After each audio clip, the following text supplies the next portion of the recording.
better than Tim. All right. We're back. We're back. Half decade. The fifth installment of it was the Mick Jam cast, because Tim's got Castano in his name. That's right. Jayme Alfano. I can never say it.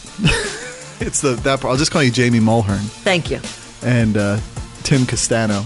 What's your middle name, Tim? It is Nicholas. Nicholas. Okay. Yes. Jolly Saint. Funny story about that is I would have to. One time I was on the phone, and I don't know if it was a credit card company. I had to give my full name. I said Timothy N. Castano, and they said M. I said no, N as in Nancy. I was like, why did I just say Nancy? Why didn't I say Nicholas? Now this person thinks my middle name is Nancy. That's hilarious. Yeah. Oh, so, what's your middle name, Jayme? Anne. Anne. I can't do much with that. And that's the one where it's like E or no E? A is in Anne. No. No E. Okay. No E. So, it's another Oscars year. Have we all done our homework? Yes. This year, of course, Tim has. This year, I'm probably in the worst shape that I've been in, preparedly speaking. But of course, I have some things to say. Jayme is like, she starts out, she's like the 5-year student and starts out really well first couple of years. And then all of a sudden she's copying off of Tim and my labs. No, well, Tim and I agree sometimes. Like, I don't think you like and me. I do. No. Or Tim's just being nice. He's political. That could be as well, yeah. So before we jump into the actual categories, because it's always 20 minutes before we actually get there, I'm going to call this the Wind River Award. You two loved this movie, Wind River. Oh, God, I love that movie. But it wasn't nominated for anything. No.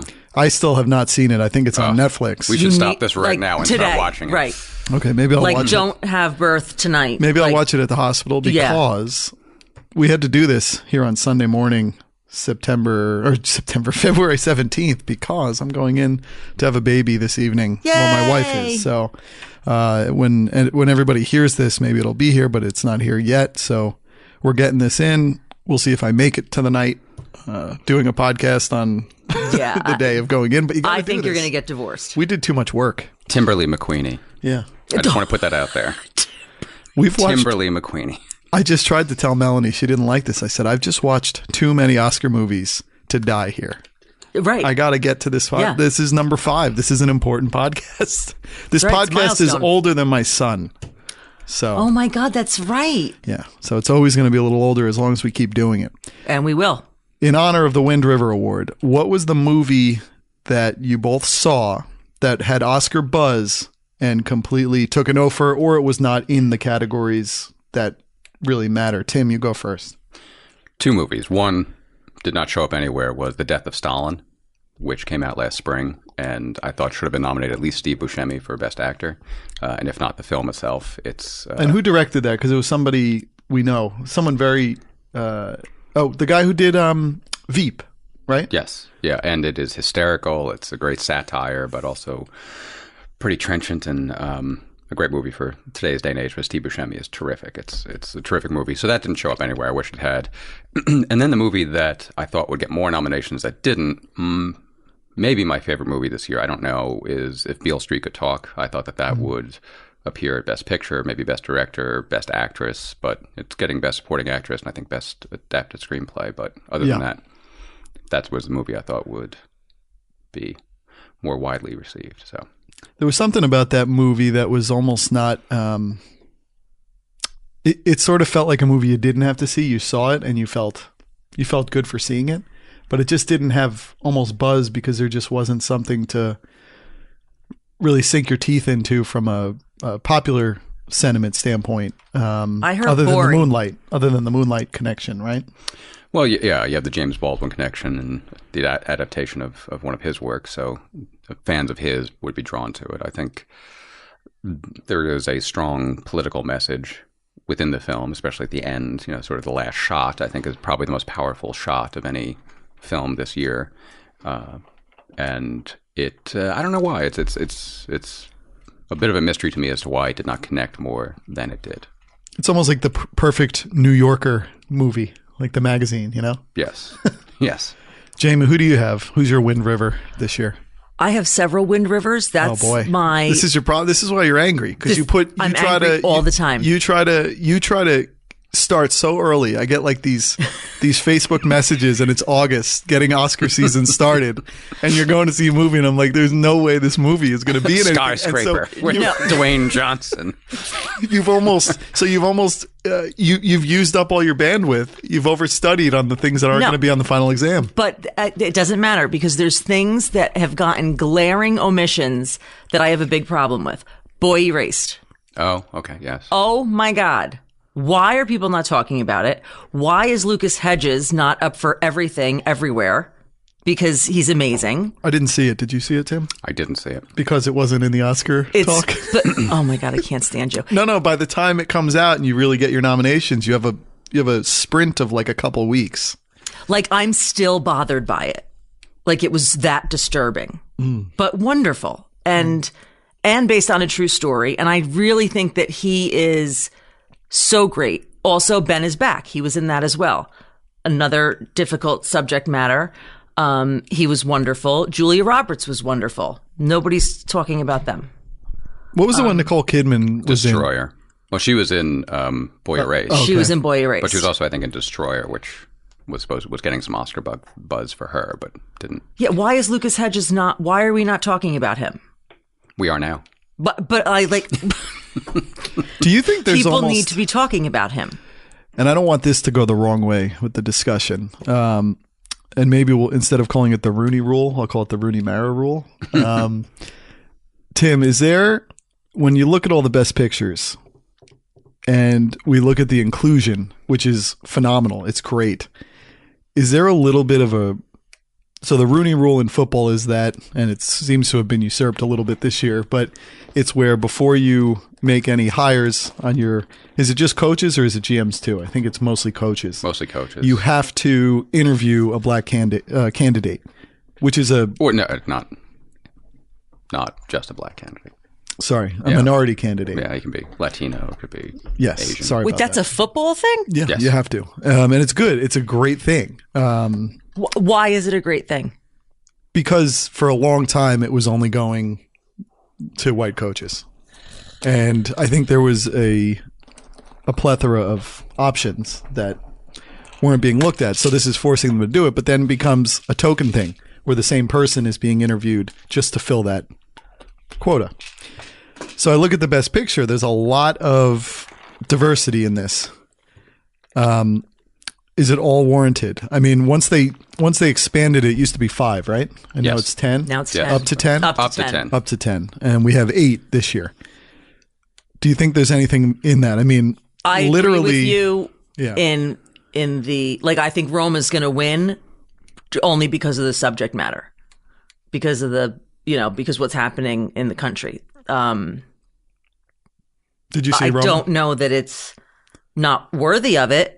I just think that there's a lot of, what you were talking about with the Rooney, whatever that rule is that I've never heard of before. I think that there is some of that going on.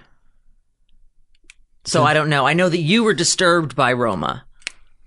Yeah, well, it was very disturbing. But I mean, not for the not for the movie itself, but we'll jump right into that one right after. But what do you think, Tim? Like when you look at Black Panther, Green Book. We're talking about Martians. No, I'm just kidding. I think one, they did expand the voting for the Academy, so that naturally I think is going to shift what is considered because you're now pooling from a larger and more diverse populace. So that I think maybe does influence it. And then also, this is artwork we're talking about, and artwork does reflect the era. And it may be that it is just a reflection of the time and what is relevant and what is, what's on everyone's mind or what artists are considering as source material. It could be that. So I won't know. I mean. Now, another glaring omission, if I may, Bradley Cooper not being nominated for Best Director. And I think that is because A Star is Born was just a plain old, nice well, it wasn't feel good, but I feel like there wasn't like a big. It was almost stuck behind art house and blockbuster a little bit. Right? We have to address. I mean, part of I think a little bit we're talking around it is the Academy Awards are on fire right now, not in a good way, Right? Not in fuego, but they're on fire with some of the shifts that they tried with popular movie, with eliminate even the ceremony itself, eliminating some of the technical awards from the ceremony, host situation back and forth. So yes, we can talk about the categories, what's considered, what hasn't been considered. That, I think, is a conversation that occurs almost every year or every several years as the Academy itself shifts and taste shifts and artwork shifts. I mean, if we were having this conversation in the 70s, it would be, the death of the studio, the rise of sort of the independent, edgier directors at the time. If this were, I think, 1997, for instance, when you had like 4 art house films and only 1 studio film, people were worried about that. And then, of course, Titanic comes out and obliterates that model, followed by Gladiator, followed by Lord of the Rings. Then everything has to be 3 hours long, followed by So I think it's just where we are, and there'll be a change next year, but. In the background, of course, we see the Academy Awards just like on fire and just making what seems to be the wrong decisions at every turn and then having to correct those decisions. And I don't know if there's anyone who's, say, looking forward to this year's Academy Awards because of some of the controversy and some of the poor leadership that has surrounded the Academy this year. Yeah, really, I mean, it seems like it's just losing steam as something that sort of matters in society. I still enjoy it a lot, obviously, the 3 of us here, but as a guide to what to watch, to almost the way the Super Bowl, people can lock in on that and you understand those are the 2 best teams that year. So you don't have to watch the Monday night, Tennessee Jacksonville game in the middle of the year to get the essence of what's going on in that sport and world. So it's important for that, but it does seem to be losing steam. And I wonder if it's because so many people are covering it in such a sort of independent way that there's nowhere to go but to have a hot take. Speaking of fire. Yeah. And also I think we're seeing everyone for the most part agrees that the Academy Award gets it wrong each year, maybe at least 50% of the time, maybe more, maybe less, depending upon the year. And that commentary seems to be occurring a little more swiftly and more contemporaneously than it did in the past. So as opposed to, say, looking back 5 years and saying, oh my God, what were we thinking? Dances with Wolves over Goodfellas. Now we're looking back 12 months and saying, what were we thinking? Shape of Water instead of Phantom Thread, or Shape of Water instead of Get Out, or Shape of Water instead of anything. Yeah. So, but isn't it important that the movies are still in it? They're in the mix. So when you go back and look at the nominations, you can still rewatch and you can, I mean, maybe they almost need to be reset every 5-10 years or something. But I almost think this process of watching the movies based on what's nominated, and you get what you need out of the movie. And yes, it stinks. The movies and the directors, when somebody else wins, they don't get that validation. But to me, being in all of these nominations in some ways is almost as important as winning. Like I had a lot of difficulty actually finding the statistic, which is important, where it lists the movies by nominations. So when I would read about it, it would say, oh, Roma and The Favorite each had 10 nominations. And I'm like, oh, that's what I want. And then you're looking everywhere you can for, well, how many did BlacKkKlansman get? Because I think the amount of nominations tells you a lot. And you probably would see, if you looked by that, maybe what the best movies of each year were when you felt that one was. And unfortunately, The Shape of Water had a lot of nominations too. God. It sort of played to the judges in a lot of ways. I think that's the one movie in 5 years that we've all agreed was awful. I had such trouble watching that. Such trouble. And I'll tell you, I had some trouble watching some movies this year too. My movie though, that was my Wind River, was 8th Grade. Did anyone see that movie? No, I did not yet. But yeah, I've heard. It was a very good movie, and you can see it on Amazon Prime now. It was Bo Burnham, who's 26 years old when he made it. He was a former YouTube star. And it's just a tremendous coming-of-age movie about kids in the final year of 8th grade moving into high school. And just, it takes you back. And I would it really like that. is dead on. It's so good. And it's shot in Suffern, New York. Oh, really? Right over the border from Mahwah. And scenes are at the Palisades Center. And so that was I found that to be very good. And that's why it's important, I think, to watch a lot of movies that have buzz before the nominations come out, because if I waited, I would have not watched Eighth Grade. Right. I remember a couple of years ago, I almost call this, like I was joking with the Wind River Award. Beast of No Nation. I call this Beast of No, but the Gleason, because I never would have seen that Gleason documentary if I waited till the nominations. And it doesn't matter if they were nominated. If you saw something and it affected you, you were affected by Boy Erased and all these Lucas Hedges movies. You know, it's important to kind of see them. And let's be honest. I mean, we like movies. The three of us really enjoy the movie experience. Yeah. It's not like we're doing them just so we can get this podcast in and talk about what's happening. You know, we enjoy it, but the emissions is really a problem this year. That I think this year, when you're looking at like Gold Derby and the predictions, it's changing more than it ever has before.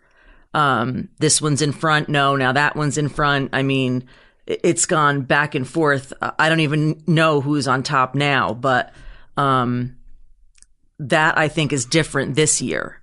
Yeah. That, you know, the buzz keeps changing and experts keep changing their prediction as to who is going to, you know, end up winning. But I need an answer. Why was Bradley not nominated for Best Director? I think they got enough nominations that it's his project that when they win, it'll be it sort of is his apex, right? I mean, this is like his moment, this movie where it's almost his McConaughey moment when McConaughey was like hot. And then that's sort of the Lucas Hedges thing or some of these directors and things, you start watching it based on the previous thing. And you remember that time, like McConaughey was just like True Detective, Dallas Buyers Club. Yeah, and it was you're like, awesome. Whoa, he's on a run. And then all of a sudden the next years we're like, we got to jump to and we're like, oh, maybe it was just the moment. Maybe it was that closer who just had a lights out October and won a World Series, but then went back to sort of being who he was. I'll say this. I think he is a bit of a victim of the film's success because we forget how difficult it would have been prospectively to pull off until we actually saw it. And by that, I mean, first-time director, first-time actress in a leading role. You had a film that you're remaking for the fourth time when the previous entries have been quite successful and well received, so you can only go down from there. And he did pull it off, and because he pulled it off so well, I think perhaps we then take for granted the risks that were taken and how it could have gone astray. So I think in some ways maybe he's a victim of his own success. I also just on the movie point, and we'll get into a lot of this stuff. We're almost 20 minutes. And I think, in, by the way, I do think I did really enjoy it. I think it is somewhat of an imperfect movie, but not that perfect movies win. So yeah, no, we'll definitely hit that. So can we start with Stars Born? Is that what we're doing? Sure, we can start with A Star Is Born. I want to make one point about the movie piece because you made a good point. We like watching movies regardless of Oscars. I'm not always that way. I'm a snob where I want I want the Oscars. I want to know what to watch. But I'll tell you, I think in light of how oversaturated serial television has become, where the Netflix of the world, they put out a new show every day, and the new show has 10 or 13 episodes, and then season 2 of that show comes out. Like, it's hard to keep up. I think we're going to start to come back to movies, and I think we saw it. Did anyone else see Bird Box? Yes. I enjoyed that movie. It's not an Oscar movie, but it had people good are saying actors. Good things. It had good actors. It had a lot of the feel of like Walking Dead and some of the TV shows people like to watch, the Leftovers. It had a lot of that feel, and it was done in two hours, right? I mean, you got out of it what you wanted. There were moments where you were really nervous and scared, but I thought that was nice, and then you can finish it in a night. Mm-hmm. So you got Netflix. Yeah. Wow. Yeah. Good for you. Did you like the movie? Yes. We'll say yes. I found it diverting, but I'm not really a fan of that genre so much. So I didn't watch it for that reason. I watched it I'm not into the whole zombie thing. I watched it because I remember opening Netflix one day and I was like, Bird Box, what's this? Oh, Sandra Bullock's in a TV show? And I was like, it's a TV show. I'm not going to start that now. And then all of a sudden the news stuff comes out, which was like sort of the first time this has happened with Netflix, where, the acclaim and the numbers started to hit, which then had a second wave of people starting to watch it. They had that famous 45 million accounts watch this, and you go, oh, all right. And so you wanted to be part of the discussion a little bit. Right. And I remember I watched it one night and Melanie was over doing something else, and I had my AirPods on watching it, and she was just like, I don't know how you watch. It's just so scary, just not even being able to hear it. She goes, some of these scenes. But I like that. And then I think it was the next day. Let's jump into Best Pictures. It was the next day we had our anniversary night out, which is, New Year's Eve, but we did it a couple days before to save some money and easier reservation getting. And we always watch an Oscar movie on the day of, or we watch a movie, but we try it to be Oscars because you're starting to move into the season. Right. And so I was like, oh, we can go see Vice. We tried to go to East Hanover. It was a disaster. I don't know if you've ever been to that I have, theater. many times. And it's like, you don't know where to park. It's got the tower. We gave up. We were going to see Vice. And so now all of a sudden Melanie's upset and she's like, well, what are we going to watch? And we get back to the hotel. I'm like, oh, we'll get something on the, on the on-demand. And it's the only hotel that had full-on DirecTV, which is cool, but it's not good for movies. Right. All they had was Crazy Rich Asians, which maybe some will say was shut out of some stuff in this, because there was some buzz around it. It had a lot of buzz, sort of Bird Box buzz, right, where it wasn't critically acclaimed in an Oscar kind of way, but a lot of talk. And then I'm like, and then I said, oh, Roma, that's a Netflix original. And it was on there. Worst movie ever to watch with a pregnant woman, ever.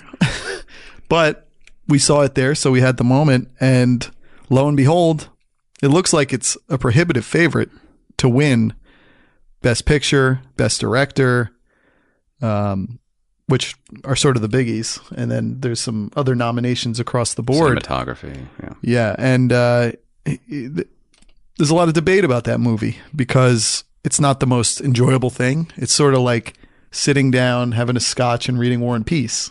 And people will say, well, you'll be changed at the end of it. But in the moment, you're sort of like, okay, it's one of those things where you're like tapping, looking at the time, how much is left.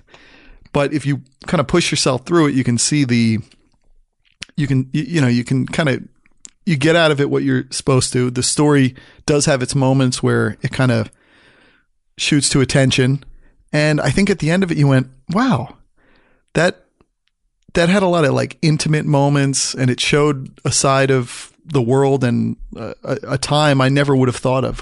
Who's ever in the 1970s Mexico City in sort of an upper class family with help? So let's do Roma. What Tim, you want to start? What do you think?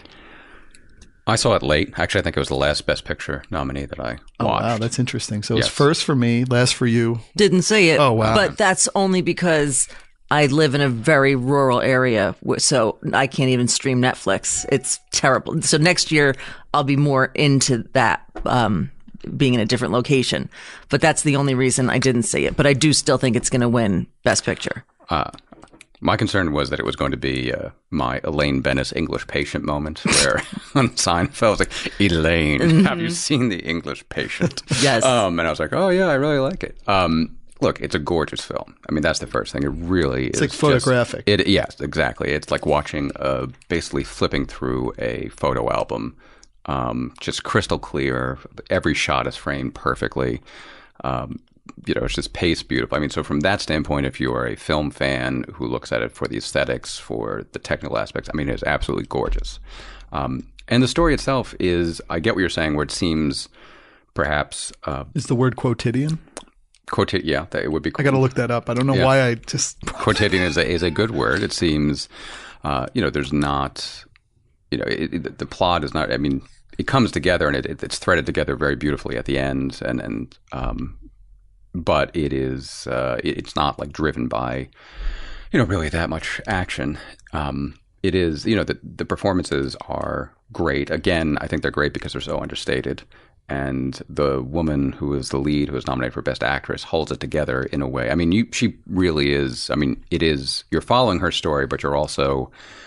She is your lens into that world. Yeah. So she does both very, very well. And it is just I think, to your point about the intimate moments, I think it does crystallize, this is life. So this could be anyone's life or anyone's experience in life, which is, these moments. And sometimes they're maybe not as pitched as what she goes through in terms of her pregnancy and sort of the rejection by the father, or even the climax at the end with the ocean, in terms of that moment. But I do think it does a great job of bringing home for each individual just sort of the experience of life, and it doesn't have to occur in a on the grandest of stages. It occurs in our everyday experiences, which you could not have a more everyday experience than that of a domestic working in 1970s Mexico City. But they do a terrific job of resonating her experience with your own. So I think that's why I love Roma. And you said, Matt, that it was difficult to watch, but I don't want to say I gravitate towards movies that are more difficult, but life is not easy. Life is cruel. Life is like, people make fun of me because of the This Is Us, why do you watch this? You're going to cry for an hour every, once a week, because that's what life is like. Mm-hmm. It's not, all pretty and nice. So, it's okay to like a movie that's difficult to watch. Yeah, no, I mean, Boy Erased. And to your point, it's not always pretty. And I think one of where the movie succeeds is that it casts in such a beautiful light that which is otherwise ugly in certain ways. Just even the physical experience, you're looking at it's like, oh my God, this is gorgeous. Almost like, again, a black and white photographer who's at the top of his game in an environment that itself is pretty gritty. You're still like, oh my God, that's gorgeous. He does that in this setting with these characters and with what they're living. Do either of you think it will get Best Picture? Yes. Oh yeah. Oh, no, we all do? Well, yes. I mean, the Gold Derby tends to be pretty right. I mean, it's a prohibitive. But it has changed. It was Green Mile for a while. It was Rhapsody for a while. Like it does go back and forth. So I don't know. It seems like this is his moment, and this is one of those movies where I like the things behind it almost better. First off, like as a movie, as we're saying, it's not going to make millions upon millions upon millions of people watch it, a la Bird Box. Bird Box. It's like I went from watching that one day on Netflix, the next day to watching Roma. It's just not the same. It's not going to make you fall into it like a Stieg Larsson novel, like where you just can't wait to open it and keep reading. It's a hard read, but it's a rewarding read, and there's sort of this intangible thing you come out with it. You're also eavesdropping on a family the way it's shot. Mm-hmm. And it's a form of, I like for the director itself, Cuarón, I like that it's his form of therapy. Like he went back and talked to his nanny to get the true feeling from these. He's getting to talk about and get through his father leaving the family. And he was the same director as Gravity, which is sort of a fantastic difference. And there's a Gravity shout out in Roma when they go to the movies. And they go to see the film that is in fact the inspiration for Gravity. Yeah. So. Well, and then you read a lot about him growing up. He wanted to go to space. He wanted to be an astronaut. So I like when you know the full story and you read up and you do your research on this, that it's neat that in a 5-year difference, and Gravity won Best Picture? No, Best Director. Best Director. 12 Years a Slave won Best Picture that year. Gotcha. So when you watch Gravity, it's sterile. It's less people. It's space. It's wide open. It's expansive. And then you move to 5 years later to this movie. It's gritty. It's dirty. It is upper class, but it's the total opposite. So it's almost like a musician saying, I'm going to do this style of music on this album, and then I'm going to do this style on the next album, and you're going to want to hear both of them. Right. So I think it was a Do we think that he will get director as well? Yeah, I think so. I'm going to make a bold prediction. You should. I wish people could see us. We're like edge of our seat waiting to see what Tim has to say. There is no scientific reason to make this call just because he won the DGA. He's won all the other awards. I think Spike Lee is going to win Best Director. Oh, for like a lifetime achievement type of thing? BlacKkKlansman. That's my call right Has he there. won Best Director? He's never won. This is his first nomination. For Best Director or Best Director. Is that true? Yes. Right. Yeah, I knew something was the first. I didn't remember. Loved Black Klansman. That is my. Now I'm going to be wrong, but I'm willing to go out on the ledge and say I think. But as far as like omissions, even though it's nominated, no one's talking about it, and it was so well done. Well done. I really enjoyed Black Klansman. I did too. I thought it was fantastic. And you know what I liked when you saw the credits, that Jordan Peele's involved too. Yeah. It's sort of like a murderer's row on this thing.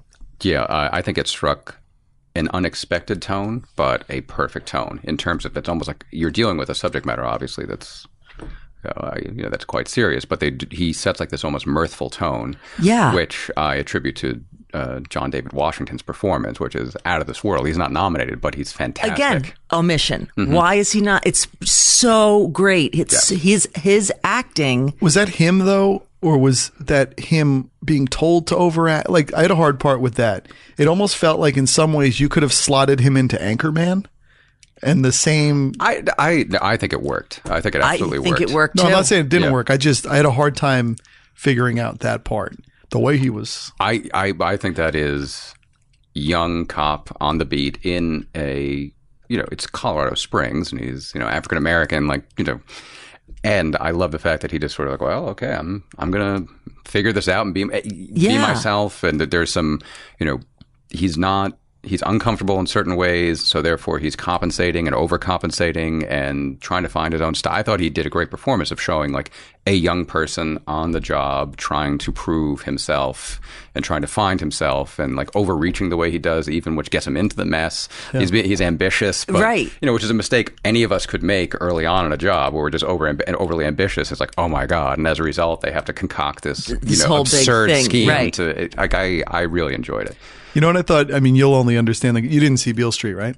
No. I thought the dirty white cop connection between the two was interesting. Yeah. You know, the one from who was in the police force, and they caught him undercover at the end, and then the cop in Beale Street who really manufactured the main character going to prison and kind of starting that cycle again. And I have to say, Black Klansman gave me my favorite moment of any movie this year, which it's a silly one, but it's, Spike Lee always does have dance numbers or dance scenes in his films. That's one of his trademarks and signatures. It's the Too Late to Turn Back Now number scene where they're where he meets the woman, and it's kind of a disjointed transition because she's just... she is accosted by the police moments earlier. Oh, yes. And then she meets him at the club and she explains the story, and his response is, okay, let's go dance. And they have the dance scene to Too Late to Turn Back Now by Cornelius Brothers. And to me, that was just a rapturous moment. It was so much fun in, again, this very... And, not kind of like foreshadowing, Too Late to Turn Back Now, and that's kind of what he did in the whole story of it. Precisely. But why are we not talking about him? Because the way people aren't.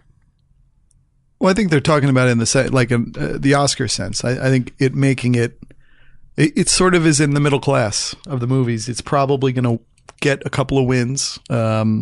It's possible it actually could be shut out. It could be. I think it will probably. I think it'll be shut out. But I think Spike Lee is going to win Best Director. Topher Grace was very good, I think, as David Duke. I like the. Oh my God, I love the wife of the one Klansman. Yes, yeah. Who was trying to plant the bomb. The bomb at the end. That was good. Yeah.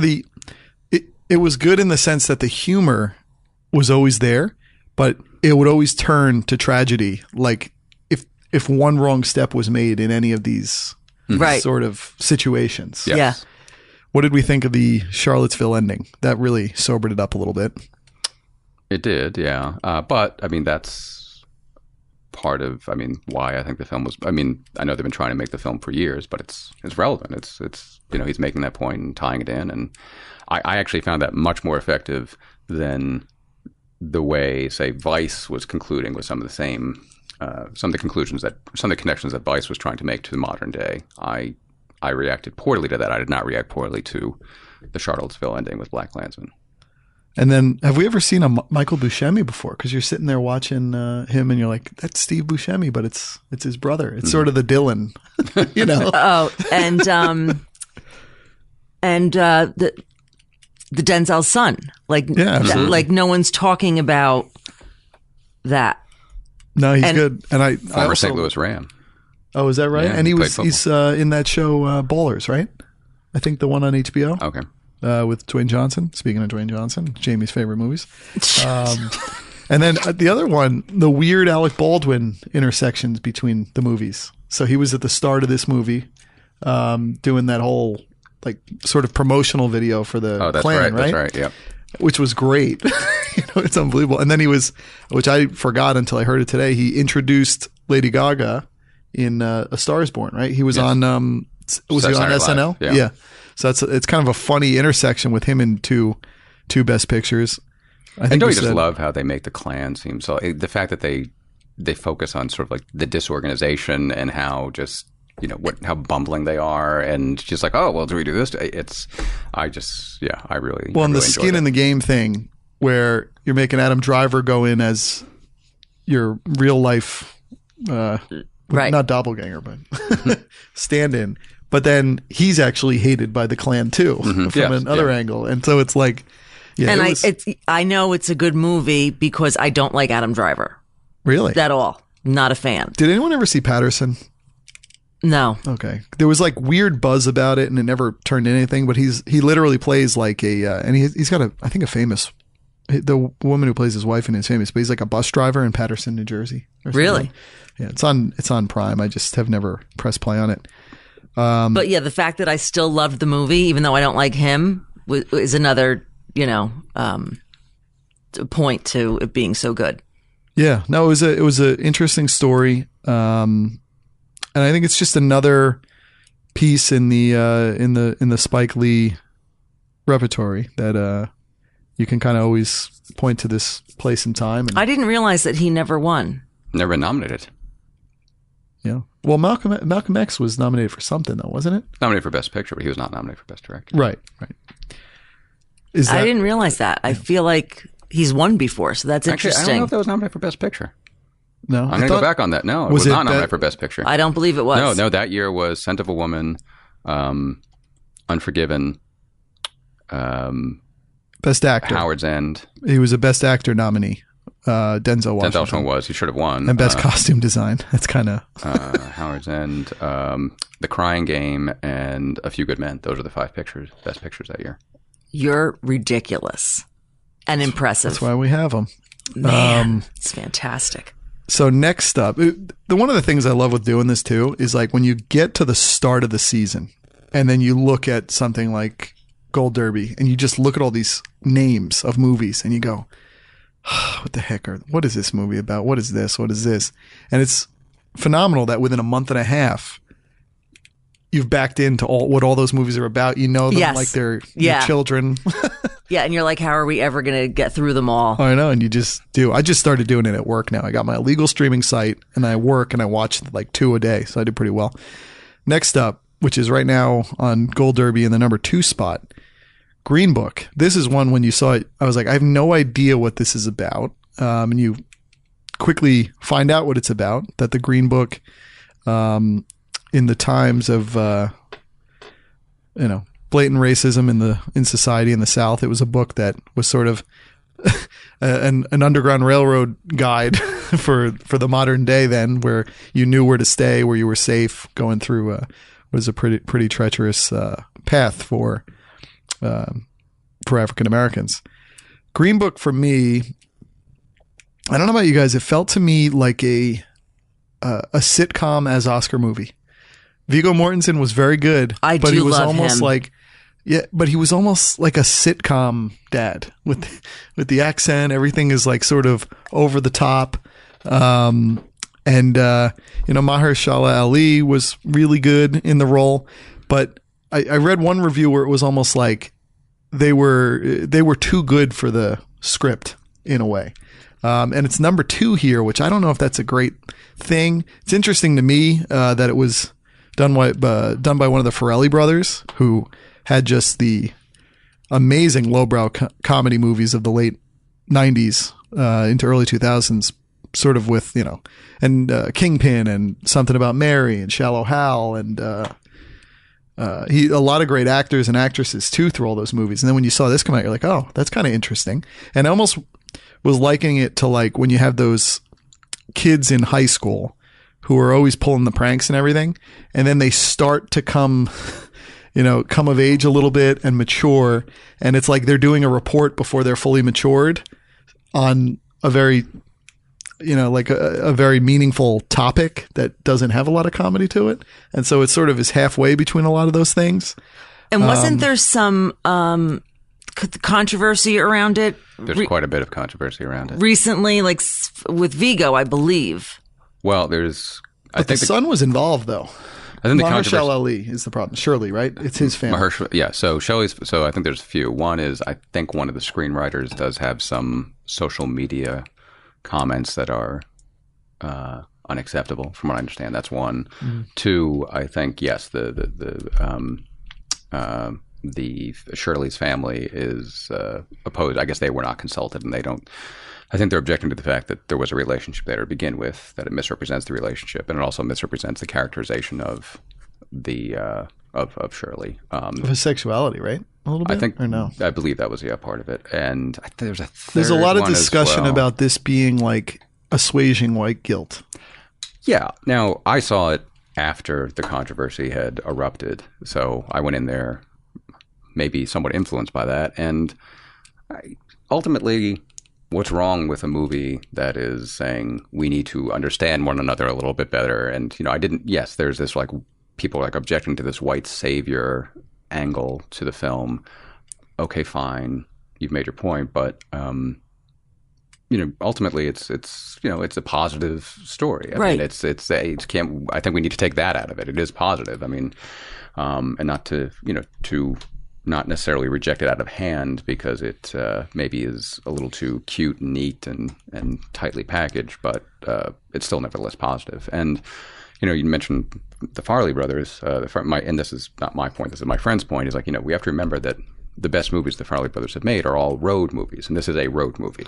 So, and it is. They say it's a lot like Kingpin. Yeah, and it's in keeping with... He was protecting... Yes. Woody Harrelson was, he was kind of exploiting, but he was also protecting this, he was a, what was he again? He was the bowler. Right, he was a bowler, but what was Amish. his Amish? Yes, Randy who hadn't Quaid. Been out in the world, and it was sort of like he was using him, but he didn't want him to be too used by others. Yeah, so maybe they do make things a little too, no pun intended, black and white in terms of some of the issues with which they're dealing, but it's still it's a positive.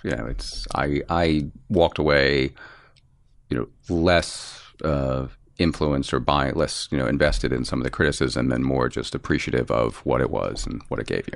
I didn't buy his racism as much, the Tony the Lip character.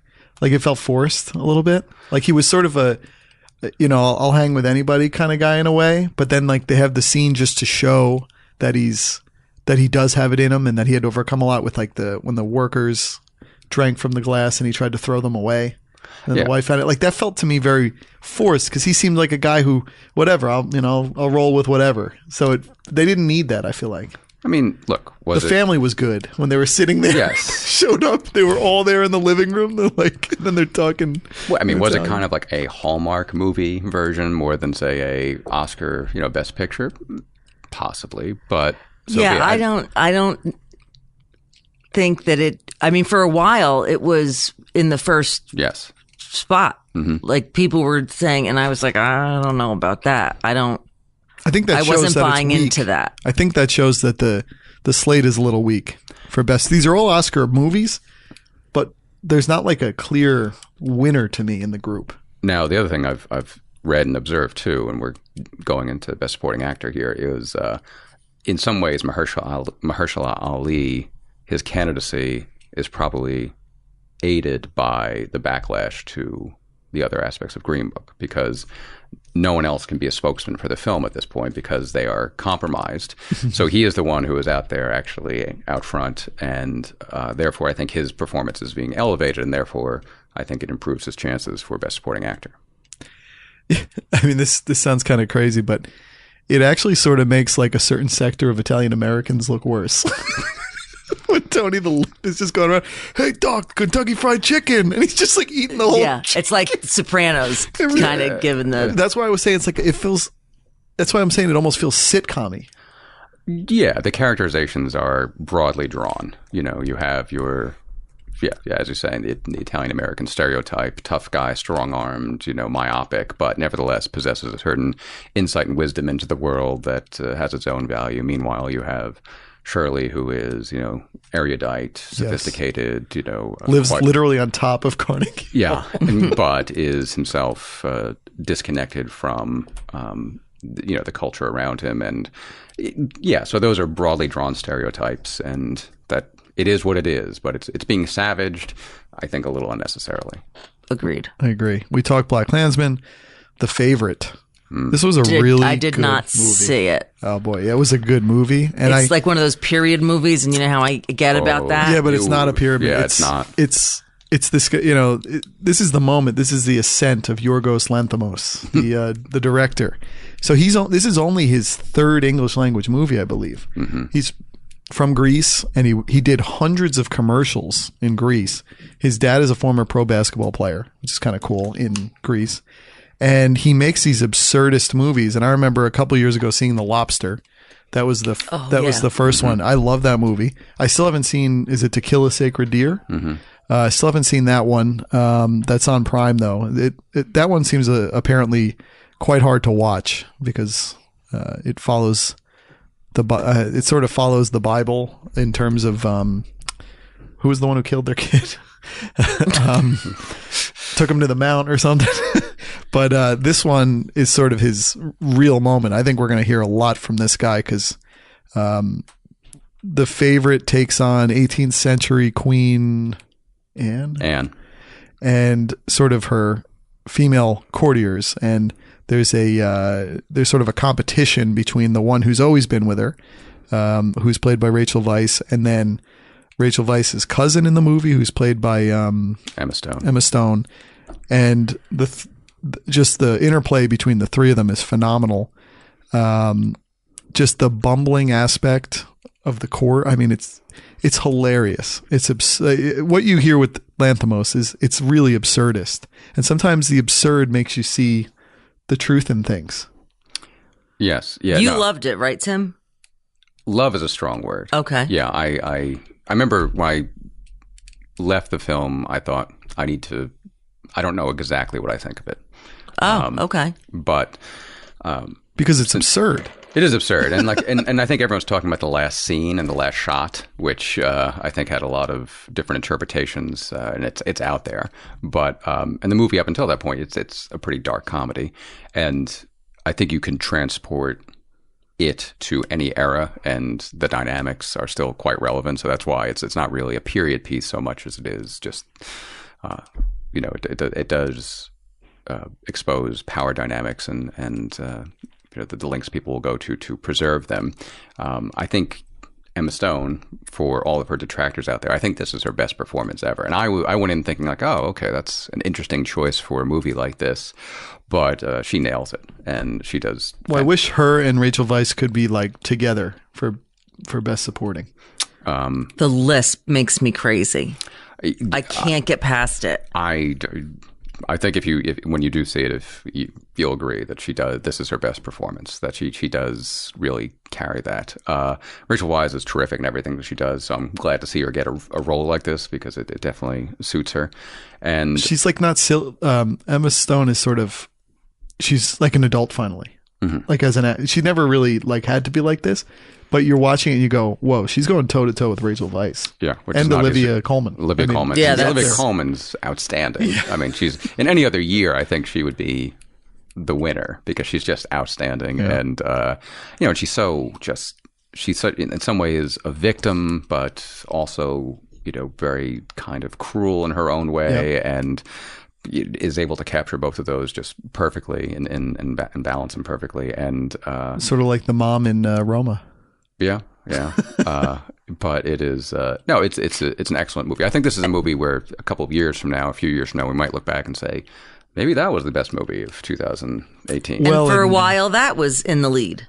Like that's what I'm saying. Well, that's why it's not a good year for like the standout picture. But I do think we're going to find that this director, it just feels like he's on the path to something, and we're going to look back and he's just going to have like a dozen insane movies that show his progression. And as a director and a But you writer. mean insane good. Yeah, really good. Next up, A Star Is Born. Really good. A weird year where there's like 2 rock movies. You know what I mean? Mm-hmm. A Star Is Born. I enjoyed it. No, you didn't. Yeah, no, I did. I like a good rock movie. I like the way it was. I like the way it was shot right from the beginning scene where it sort of like stumbles in with him. Oh, the opening, the first. It's great. First half an hour. Well, people say the first hour is just tremendous, and then it loses its way a little. And I don't know if that's because the original movies, it's following something with that, or it didn't know where to sort of go with it, and it went in directions I don't think it needed to go. But Bradley Cooper was tremendous. There were times where I was watching it without knowing a lot, where I was like, "Boy, he's bringing it on a little intense now." But I guess that's okay. A rock star, a country rock star, could have that. I think Lady Gaga was really good, and I mean, to have like a Grammy album out of a movie and to have these songs, you know, The song I thought was fantastic. yeah. Being somebody who played in bands, not at these levels, but understands the dynamics of writing songs and coming together and putting things, it felt a little unreal to me. The whole music part of it. The logistics were also, a lot of people talk about this. What are they doing? They seem to be in the same place all the time, but they're flying planes to go to different places, especially in the opening part. I can't take the being in the supermarket parking lot, her just like telling him about a song, and then the next day coming on stage and he's arranged the whole song. Yeah, I with the did. band. I had a little. That was a little. I had some issue with that. And I that did. says it. This is why there were a lot of parts where I could keep watching Bohemian Rhapsody over and over again. We'll get to that, because I thought the music part was so on about how bands work and how they could fight, and then all of a sudden it's just like, we're not doing disco, you know? And it's like, oh, that's a good riff. So that's my thing. But as a movie, it was, as you said, Tim, a lot of people say the first half hour, the first hour are just tremendous. It's like, it's so good the way it happens and the rise. And the problem is you sort of have to have the fall after, and the fall's never going to be fun with this. But when they moved from like them being evens to Lady Gaga being the main person and him falling off. Yeah. I don't know. When she went with the red hair.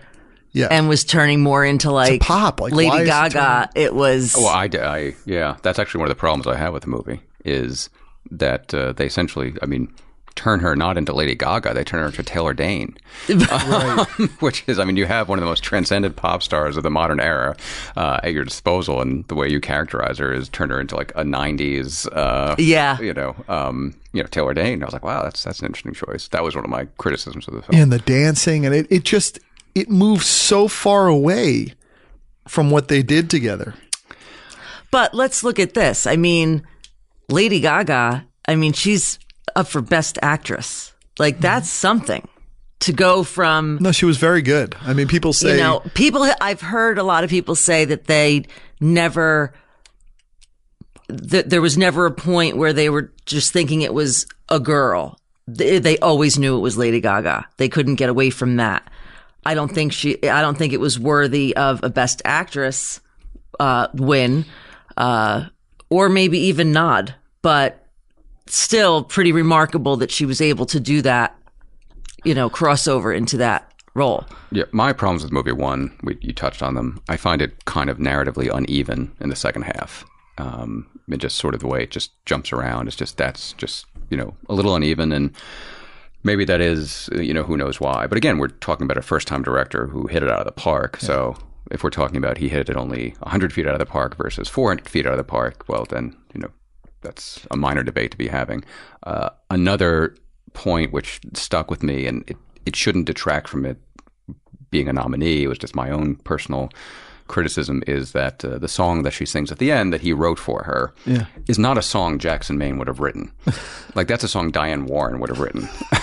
Oh, good point. Yeah. And it's like that to me, I know you have a problem with how they composed Shallow. Like, I had a problem like that is never a song that guy would have written. That is a song. Well, and also, I just happened to be listening to the Ringer Rewatchables podcast about A Star Is Born, but my one issue is, who is he today? Like, who is this artist in today's Keith popular Urban. culture? Yeah, but it's not as like Lady Gaga in a bar is not going to cross over with Keith Urban. They're thinking of him in almost the way that the Cameron Crowe movie, Almost Famous, like that band in that period of time in like the 70s. That makes sense.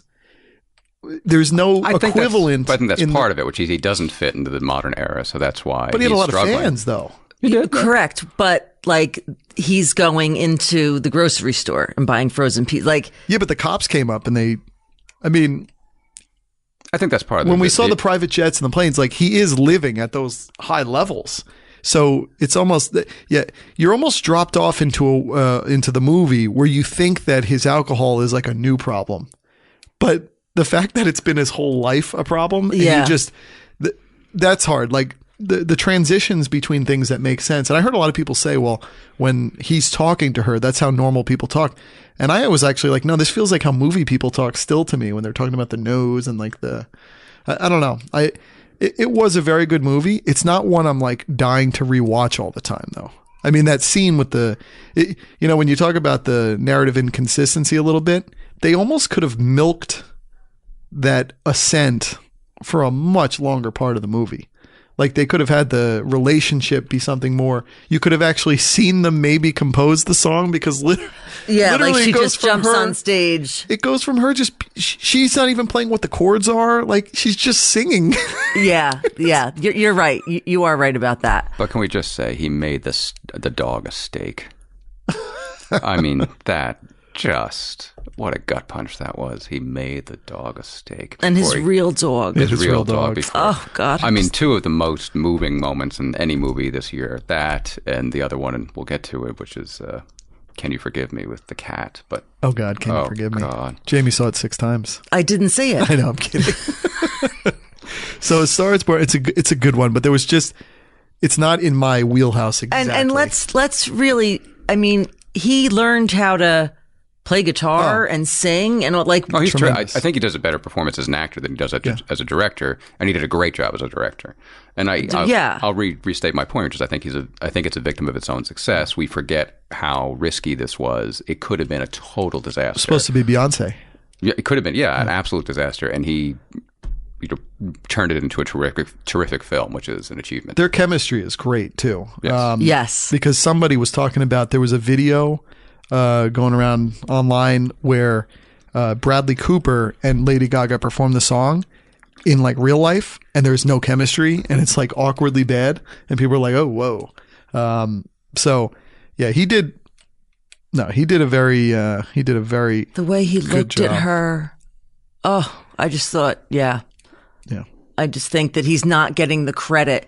Like everyone's talking about this Bohemian Rhapsody and how great it was, and I agree. I thought it was fantastic, and I would see it 100 more times. But he wasn't singing his own. You know what I mean? Like the transformation. I don't know if this is true, but I did hear or read that. Yeah, he's not singing in real time, but it's his voice mixed with somebody who does Queen covers really well. I don't know if that's 100% true, but why don't we jump to that movie before we do Black Panther and Vice? Even though Bohemian Rhapsody is right now in 8th place, it shouldn't probably be in Best Picture. It's not a great done movie, and it had a lot of problems behind the scenes. You could say that. And Sacha Baron Cohen was supposed to play all that. I'll tell you what though, all things considered, it was one of these movies that I was like, yeah, Melanie, we can watch it again. Like I was happy to watch it again. The moment still stuck. You almost can't. I can't shake you. You know what I mean?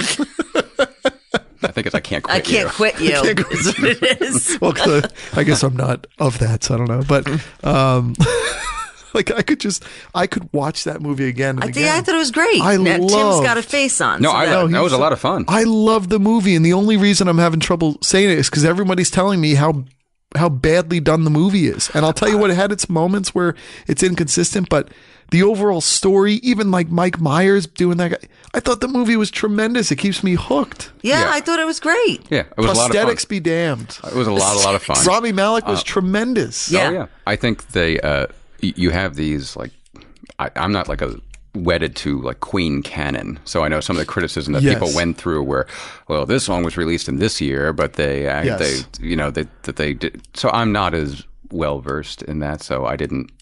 That Absolutely. was lost on me entirely. You know what I like in that too? I like that point before you go to the next one. I hope you have another one. No, I'm just kidding. But when people have a book, when there's a book, and then the book is being made into a movie, and people love the book, and then they're pumped about the movie, and they go see the movie, and the movie lets them down because they know exactly what's going to happen. Mm-hmm. I feel like if you're too much of a Queen fan, it's gonna hurt you. Sort of like knowing the book. Okay, but yeah, that's a good point. I went into this movie knowing Queen as much as the next person. I don't know, their catalog up and down, but I know the main songs. I knew everyone they were playing, and I understood they were taking license with certain things. That was not his last show. He did not tell them he didn't have AIDS yet, or he didn't tell anybody yet. But all those things, I think, were sort of. It didn't hurt it to do that. Those moments still probably happened, and to create a moment like a sports movie has, where you always have the big game that you can lead to. Mm-hmm. There's not the equivalent in a rock movie, and this is what got hurt in A Star Is Born. What are they playing to? They created a Super Bowl in this movie that they were always leading to, and it was iconic. Which I don't know if you've ever gone back. Do you remember Live Aid? Did you watch Live Aid? Of course. I was 3 years old. That was my birthday, July 13th. Okay. I remember it being on. I was too young to. I mean, my brothers were aware of it, but so I remember seeing it. Obviously, I have no recollection of what occurred that day, but have gone back on YouTube to watch the Queen performance. It's so good. I mean, some people call it the greatest live performance ever. And I give them credit in the movie because I thought they were going to cut as they took the stage, like, okay, and then, here's the script as to what happened afterwards. But no, they went and did it. They did it, yeah. And it brought me right back to, the memories just flooded back. And when they come out, like, if you watch the video, he did everything the same. The amount of Pepsi's on there, the beer, like, and the movements, the weird ways the songs were sung on it. Bohemian Rhapsody, you're watching it, you go, oh, they just did the movie thing where they cut it short. No. And then you watch it, it was purposely cut short like that. The only one they didn't play, which was strange, was it We'll Rock You? They do sing that in the Live Aid. In the Live Aid, they didn't do it in this one, which was kind of strange. They didn't? I'll say this. It is very, very hard to make a movie about a rock band. Yes. It's very, very hard, especially with a one hook that catches. And one that spans the amount of time that it does. And so even you mentioned Almost Famous. Like, that's a terrific movie. Much shorter period of time. The story that they're telling is more contained. Here, you're really trying, there's a broader sweep. Yes, when you do that, you're going to miss a lot of the details. You're going to consolidate a lot of the characters. You're going to, the moment that Freddie Mercury has before going back to England, when he's in Germany and before he goes back, and he has the face off with the woman, with the guy from Downton Abbey. Yes, and the woman who's the love of his life, and she really was. I'm sure. Yes, that's manufactured. That's manufactured, but you're going to see a movie. But it's based on. But it's based on things that happened too. So I think they did a very, very good job with a very difficult project, which is to tell the story about this band and it was enjoyable. It's enjoyable as hell. Now, do I think it should be in Best Picture? Probably not. But do I mind that it's been nominated? No. And something else I'll say, like, I did a study abroad in England when I was in college, and they sent us away for like a couple of days beforehand to like live with like a host family just for a few days. And that was when I came to understand what Queen means to people. I really just like, okay, they're a band. Good.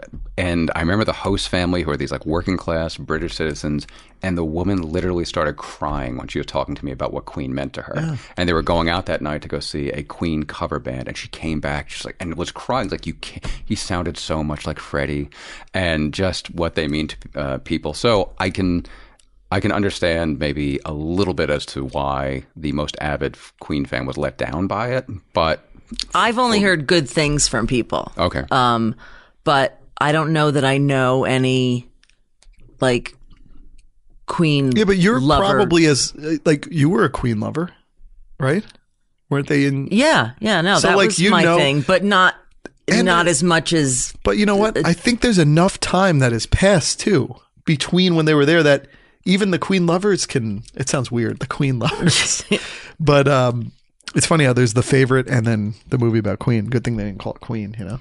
But we had The Queen 10 years ago with Helen Mirren. The two things with this movie, which I just think really hit home.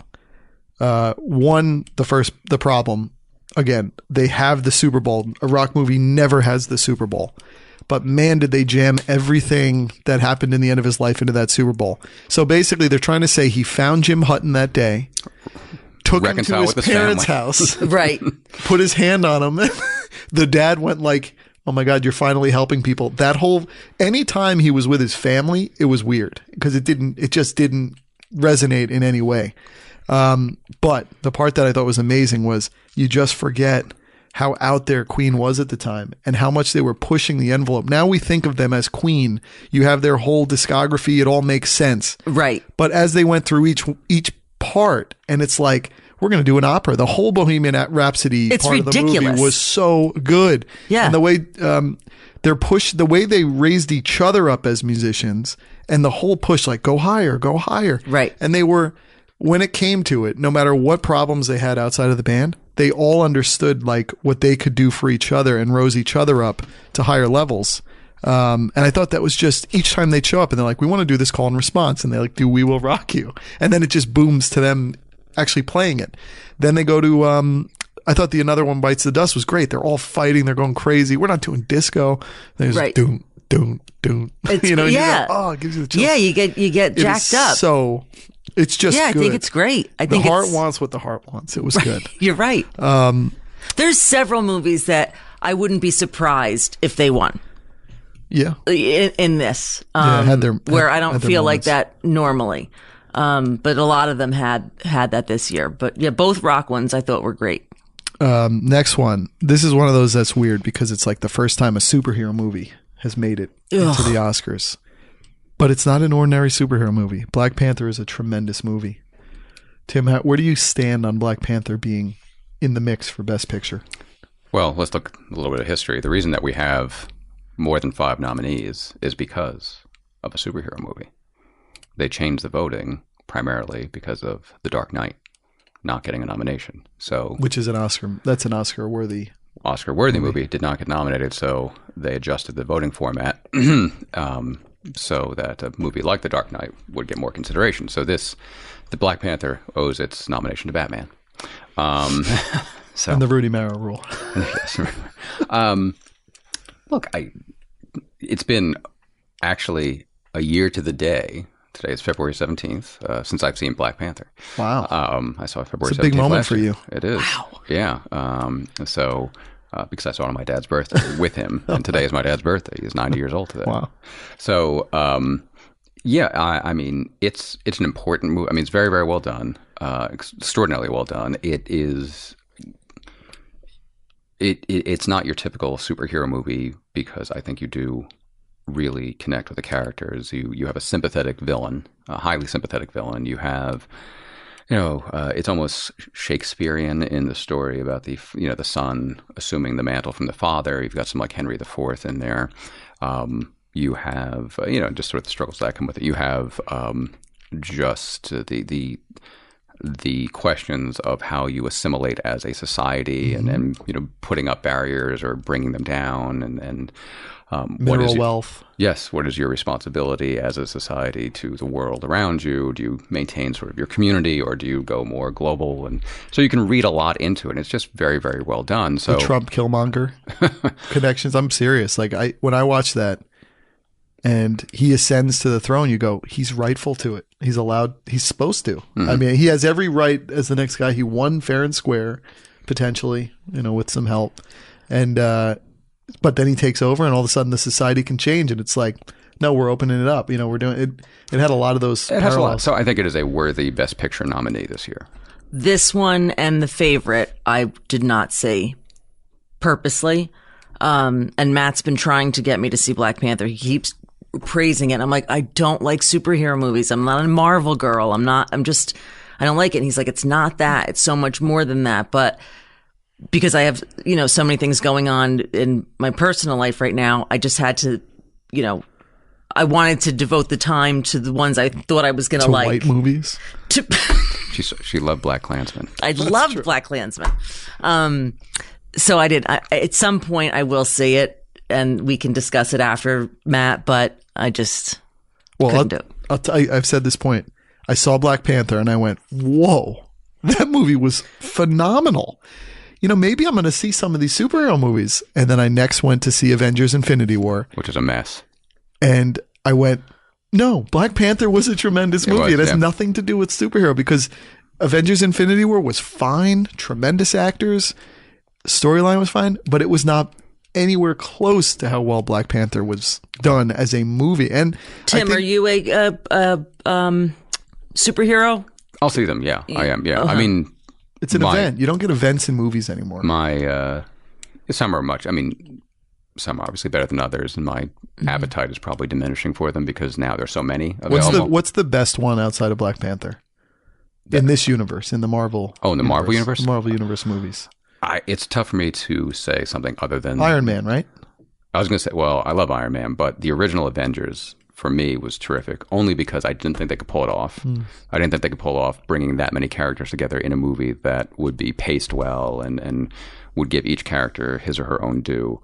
I just didn't think they could bring something like that to the screen, and they did such a tremendous job that for me it was transporting. So, so for me, it's tough to get me off of the first Avengers, but there are other excellent offerings out there. I think there's a pathway for these to be movies that are Oscar worthy. Iron Man, Jon Favreau came to it, wrote it. Robert Downey Jr. acts in it. You're like, oh, okay. This one, Ryan Coogler did this movie after this amazing ascent of Fruitvale Station, Creed, boom, and then Michael B. Jordan's with him in this. So I thought that was. That was very good. I mean, The Dark Knight might be the best comic book movie ever. Yeah, I think that's true. You almost don't even think of it in some ways. Last one we haven't talked about, Best Picture. I'm going to let Tim go with it because he didn't like it at all, was Vice. I did like it, actually. I liked the Christian Bale's acting. I'm really interested to see what Tim has to say about this. I understood the movie was going to be a little funny with Adam McKay doing it, sort of like Big Short. I do have a problem with it being a comedy. I almost hated it, to be honest with you. Almost hated it. Go. I'll try and say. One, stylistically, it seems like a student film where they're trying to cram so many different innovations and different techniques into one film that it becomes... just you can't track it. It's just it's uneven. So when you have narration mixed with he does interior monologue for like a scene, and then he does a soliloquy, and then they have sort of the comic Shakespearean reading between the couple, and then you also have credit text over it to try and drive the plot. Like that's stylistically uneven. So that's one. Two, I think this is probably one of my I know a number of the actors have been nominated for their performances. For me, it's not their best work. I mean, Amy Adams is fantastic. Jeez. She should have won in the past. This is not her best work. Yeah. I'd agree with that. Same thing with Sam Rockwell. Won last year. He put in great performances. He should not have been nominated for this. And I don't think he's even in it enough to be nominated. Well, for supporting, maybe. Christian Bale he is, actually. And then, Steve Carell is essentially playing Brick Tamblyn from Anchorman. And I think that's what Adam McKay told him, which is, okay, go out and play Donald Rumsfeld like he's Brick Tamblyn. Really big problem I have with the film is that they try, and I believe they're trying to draw a connection between Dick Cheney and the current state of American politics and, say, Donald Trump. And being, in some ways, and I don't know how true this is, but sort of apolitical. He wasn't he came to to be a congressional intern, right? And just liked how Rumsfeld spoke, and he goes, "Who's he on?" And the other guy's like, "No, I want to be with the Democrats." Well, I think that's part of the problem is they make Dick Cheney a vessel into which you can, inject whatever it is that you're thinking, which is doing him a great disservice because he does have a point of view, but you don't really get that in the film as much. Interesting. He does have a flaw. So I think you do Dick Cheney a tremendous disservice. I think to in any way draw a comparison between Dick Cheney and Donald Trump is what about the unitary executive part, though? Who's doing that? No, they're doing that in the movie. In the movie, they do that. I think they draw like they're. Oh, you think they're trying to? They're saying like Dick Cheney paved the way for Donald Trump. They could not be more different individuals. But in office, though. Even in office, They made a big deal about the unitary executive part, that you can do everything unilaterally, and they're trying to say Dick Cheney almost started that with Scalia as a young lawyer. But to me, that's a technical issue that doesn't really tell you a whole lot about Dick Cheney. Right. And Dick Cheney, for whatever you might think of him as a person, does believe what he says and does believe that his policies are for the greater good of the United States. Now, I disagree with a lot of it, but nevertheless, I respect the fact that that is how he operates. So he's really a fascinating character, and I think that the movie diminishes that and makes him more of just this pure operator who failing upwards, tries to push himself into different situations. I understand that. So I think stylistically, I had a hard time with it. I think I had a difficult time with the message and what they're trying to transmit. I think they did the character a disservice.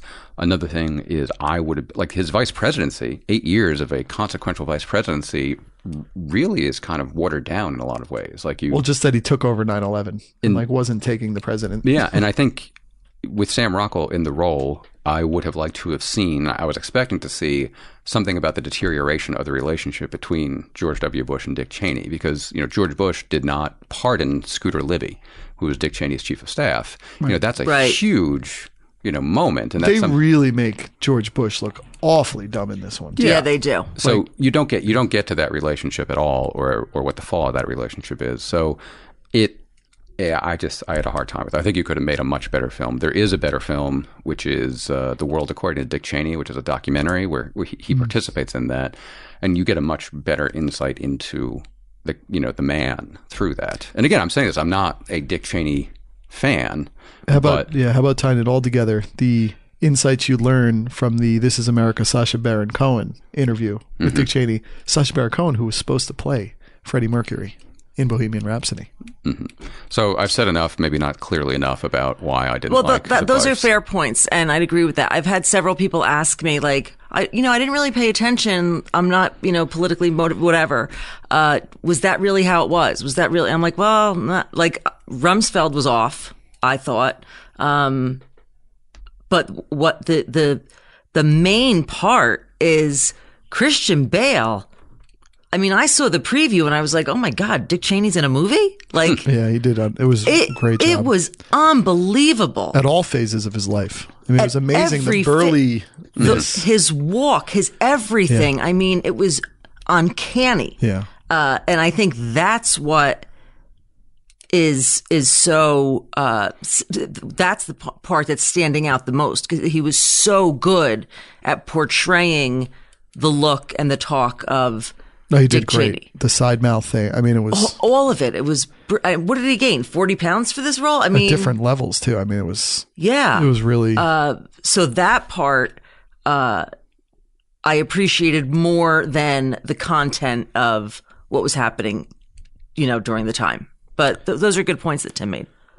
Why don't we do a little bit of a lightning round through the rest of these nominations, because we've hit a lot of them in discussion. So Best Director, we talked about all the movies here except Cold War, which I could not see because none of the versions I got had subtitles. Did you even see that, Tim? Shamefully, no. Pavel, let's see. Mm-hmm. Unfortunately. So he's way at the bottom in Best Director, so hopefully that doesn't hurt us. Sorry, everybody. Best Actress, 2 movies in here that were not talked about. Oh, yes. Glenn Close looking like she's going to potentially run away with the nomination. As she sort should. of a lifetime achievement award. You can't let Lady Gaga beat Glenn Close the one chance she has here after 6 nominations? No, Lady before? Gaga's not going to win. Before. I'm going to tell you what, I really enjoyed the movie The Wife. I mean, her job in it was great. Her role in it was great, but I thought the movie was up my alley for whatever reason. I really liked it. Like the woman, and the way it revealed things through the movie, you're kind of dropped into this movie in the beginning where I'm like, is this really the feeling of this movie? It's just this happy family and get on the phone, and they just give you little peeks of things until the very end, and you're like, oh my God. I did not like it. Really? I did not like the movie. No, that's not true. I thought she was excellent. I think she should win Best Actress, hands down. I thought the movie lacked in development, in everything from the Christian Slater. Phenomenal, just dropping in all the time. This creepy guy, right? Like that could have been just developed so much more, and the actual story, I think, is so good, and I feel like the movie could have really gone in different ways, and really kind of so many things just kind of laid flat, and I was like, why would they just kind of shit the bed here? From the story point of view, though, and Tim, you've kind of delved in a few of these kind of worlds where it's like this international elite, the kind of the book literary world. I mean, am I crazy in saying it's pretty dead on in its representation of that world? I don't know enough to say it is or it isn't. It's funny that this is the only Nobel Prize in Literature ceremony we get to see this year, because they didn't give one this past year because the Academy is in such disarray. Oh, that's funny. That is funny. That they skipped this year, and they're going to give two. Well, they skipped last year. They're going to give two this year. But let me just say, if I were an older writer who were a contender for the Academy Award, for the Nobel Prize, I would be furious because they don't give them posthumously. So if I missed my window, if I pass away, between the awards, I'd be furious. I liked it a lot. I liked the film more than I thought I would. Her performance is outstanding. It's her time to win for, whatever. But regardless, putting that aside, she should win for this on its own. I think the scenes that registered the most powerfully with me were the ones where she is silent and reacting as opposed to acting. I think her Oscar clip should be when she's sitting in the audience listening to his acceptance speech, and just you can see the range of emotion that she goes through, from pride to jealousy to just disdain. Ferocity, to disdain to just regret to all. It's that's her Oscar clip right there. Less so, I guess, their last scene together where he, I want more movies about I want more movies about their feet. Their the different older scenes you saw. Mm-hmm. I thought that was just. Because you really thought this was, is this really just going to be a straightforward? Another one of these, didn't read the book, so I had no idea. Is this just going to be like a straightforward movie? Mm-hmm. And they really kind of lull you into thinking that. And then each little thing is like a cut in how it's going. And you're like, wait, this is this great writer and she's telling him it's terrible. And then basically what he had to live through to allow that to happen. Mm-hmm. It's a win, but it's not. That's why he had to cheat all the time. He had to do it. I thought it was just... he couldn't even figure out when he was supposed to take his medicine. The guy was a hot mess. Yeah. And where you're supposed to bow. And that was funny. Right. He couldn't do anything without her. But I just thought she was brilliant. I thought she was so, so good in...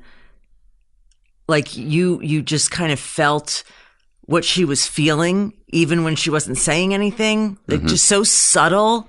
Yeah. And perfectly subtle. Well, you know what? The thing that I think is hard for her career is, I have not seen everything she's in, but her most effective role was as Patty Hughes in Damages. Oh, I love She was so good in that show. So good. And that show was so underappreciated by networks, by anyone. So many actors were in that show. Right. And her role in it was it was almost as meaningful as Bryan Cranston in Breaking Bad, but no one watched this one, and it went between. Why didn't anybody watch it? I tell people ratings all the time. Rose Byrne was tremendous in it. Weird people would show in it, like Martin. What's his name? Steve Martin and Martin Short. He's in it, and these people are going for broke in it. It was like a stage acting, and Ted Danson. Danson, and nothing ever came of that show really. And so people good. Are almost like, well, what happened to her career? Where was she? And it's like, this show was like 5 seasons long, and it was really good. Really good. People always say I'm sick. I need something to binge watch. I'm like, Damages. It's really good. Yeah. Personal history here. I think. I could be wrong. You were about consulted this. On Damages? No, yes. I think that the first Broadway show I ever saw in person starred Glenn Close. Wow. I think. What show? Barnum. She played Charity Barnum in Barnum on Broadway, and with Jim Dale. Jim Dale won Best Actor Tony Award. And I remember my mother taking us to see that as a family. I may have seen one before that, maybe not. I'm too young to say, but I definitely remember seeing Barnum, Glenn Close in Barnum. Wow. So, which takes us in a nice kind of connected thread to the only other nominee that we didn't talk about in here, in Best Actress, Melissa McCarthy, Can You Ever Forgive Me? Another literary world thing. Had no idea myself about this story. And this is sometimes the good part of Oscar movies and movies. You get to learn something. And it was weirdly suspenseful for a movie about faking letters from, and you know, the movie has so many little lessons in it, like, are you really hurting anybody with this? Are the people who are buying it, did it really matter how authentic it is? And just how she upended her life. She kind of, and it was sad too, because someone who put so much into writing, and you reach this point, we all reach these points in different phases where it's like, oh my God, what I did doesn't really matter or translate anymore. There's I mean, this movie, it got to me in a way I didn't expect. Good? Like you liked it? I did like it. It hit your gut? It did.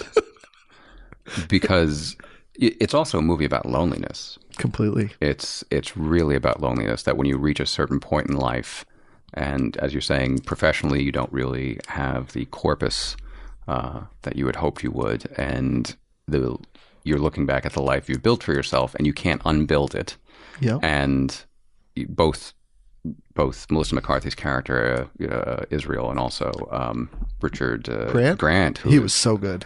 Fantastic. And I mean, if Mahershala Ali does not win, it's going to be Richard Grant. Oh, he was so good in that. He is wonderful. And you're talking about two people who, they live in a city, they live in an urban environment, which can... An expensive city, too, and they must be in subsidized...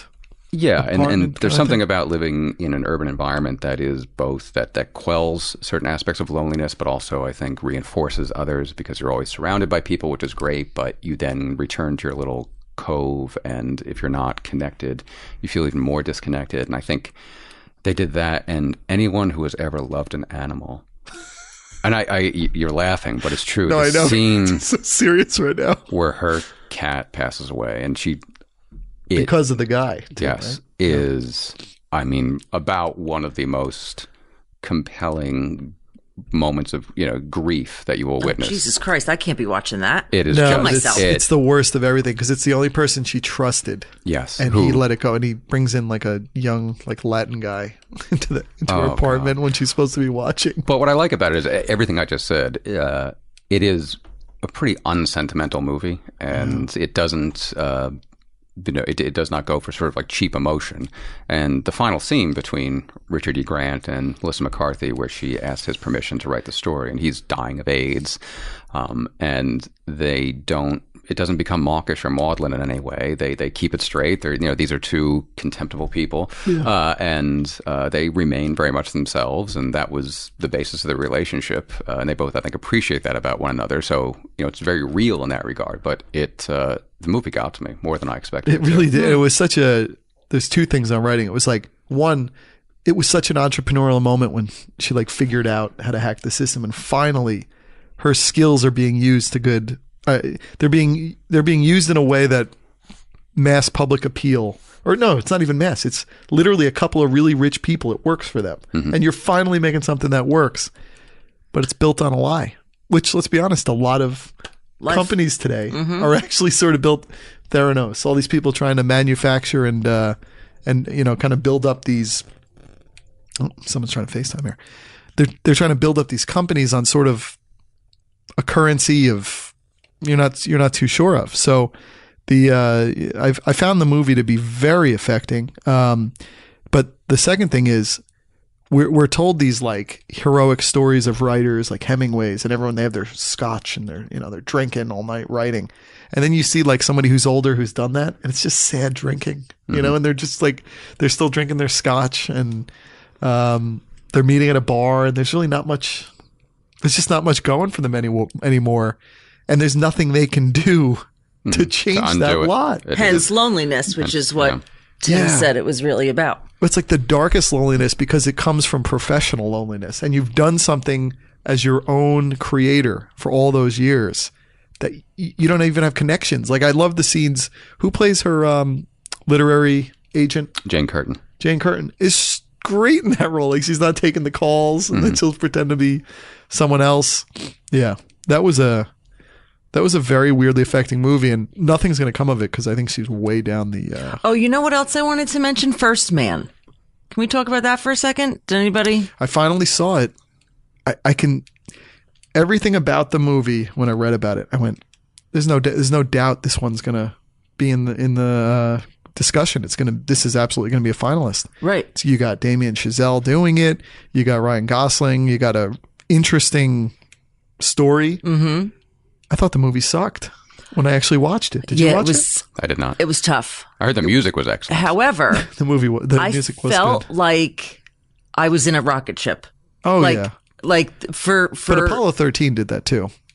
It did, but Gravity. This seemed very like for like visual and sound editing. Like, can this be in the mix for that? Well, I can never. Like, I thought I was in worse than Dunkirk. That made me sick. Oh yeah, but this was like actual. It will be a. It'll probably win those things, but you can totally see before you watch it. You're like, how is this? How was this not nominated? Did they have a bone to pick with them? And then you watch it and you just go, this is not a very well done movie. Well done. It's like really sad because it should be. And then I'm sitting there going, is it because Damien Chazelle's only like 30 years old? Like, do they have the right? Yeah. And then how did it not do well? And then everyone's saying that he actually had the assistance of Neil Armstrong's son in this. And then you're sitting there going, maybe that's not the best thing. Like even Green Book, it was an enjoyable movie about a time. But I assume Farrelly had some interactions with those times. Like, does being such a young director actually hurt talking about the near past? Because I mean, the thing I always get with these space movies, though, like the early days, you're just like, how on earth did anybody do this? Like, why would they let them so? And in the time you live, the technology feels like the furthest along technology. But now with what we have looking back, you're like, oh my God, how the heck? And then they're like, all right, we're going to shoot off to the moon now. And you're like, how did you trust you were ever going to get home? So that was good. I know that he had his daughter's, whatever her bracelet was, he left it on the moon. But yeah, it wasn't a very good movie. It should have been so much better. Yeah. And I don't really know why it wasn't. But as far as like the sound editing and visual effects, like that kind of stuff, like I don't know. I mean, you guys are talking about Roma gonna be getting all that kind of stuff, but I don't know. I feel like this was. And what a letdown to get those for this movie. Like when you're Damien Chazelle or Ryan Gosling. And there were a lot of people in this movie too. It should have been good. Claire Foy. There was a lot of talk for her being the wife. Now that she's out of the show. The Crown, because they've moved on. Olivia Colman now plays her at this point in The Crown, I guess. It should have been better. So who do we think for? So we think the Roma director is going to win, or you think Spike Lee? That's my upset pick. Yeah. It looks like Cuarón is supposed to. Roma for best movie. Yes. Should be, yeah. Best supporting actor. Well, first we didn't. So best actor, it looks like it will probably be Malick. Although the one in here, I could not watch it. I tried. Willem Dafoe and At Eternity's Gates. I thought this movie was terrible. Did you watch it? Mm-hmm. I couldn't get through it. Really? It was like it didn't hook me in any way.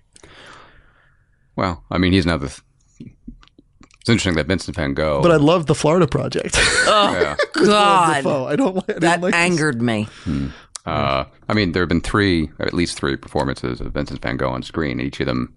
Now, two of them have gotten Oscar nominations. One of them should have, which is Tim Roth and Vincent and Theo, but the other one in Lust for Life with Kirk Douglas. And now, so it's a role rich for interpretation. I don't know if I was just like bored that I just didn't want to watch it. So you think Bohemian Rhapsody's best actor?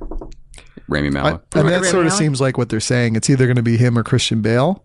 And Christian Bale, right? I think they feel like Christian Bale can do this again. Rami Malek has been he had his major role in that TV show, Mr. Robot. Very good. He was a bit player. He was sort of like a terrorist in 24. This was his like moment. And I feel like they want to have the young crew kind of watching and in play. And I think they want to give Bohemian Rhapsody something because they know in their sort of stable of movies that had a lot of popular appeal. So, and I think Christian Bale could be there again. But yeah, so there's that one. Best Supporting. It looks like Regina King from If Beale Street Could Talk. But then you got Rachel Weisz, Amy Adams, Marina, which is crazy. Marina de Tavira. She is a supporting actress in Roma.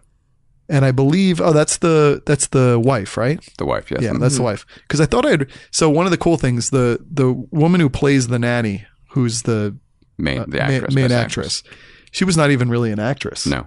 They found Cuarón would go around the country. He wanted someone from a certain part of the country, and he did he had people try out for it, and she wanted. She'd never really acted, and then for the assistant nanny, her friend or whatever, they took her real friend in real life who had also never acted to be in it. It's kind of crazy. Then we got Emma Stone. It stinks. Weisz and Stone should have more from this role. Best Supporting, Mahershala Ali.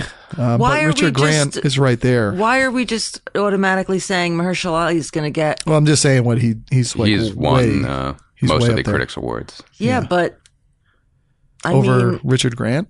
Richard, I think if anyone wins who is not Mahershala Ali, it's going to be Richard Grant. He was very good. I loved Sam Elliott. He was great when he stirred up. He was so good in that role. He was so good in that role. No one's talking about it. Everyone keeps saying, I think people talk about it, but everyone keeps saying it was so unbelievable that it was his brother. I never felt that way in the movie. I just felt like he was the much older brother, and they made the whole thing about how the dad had Bradley Cooper or had Jackson May when he was so old. Yep. And there usually is an upset.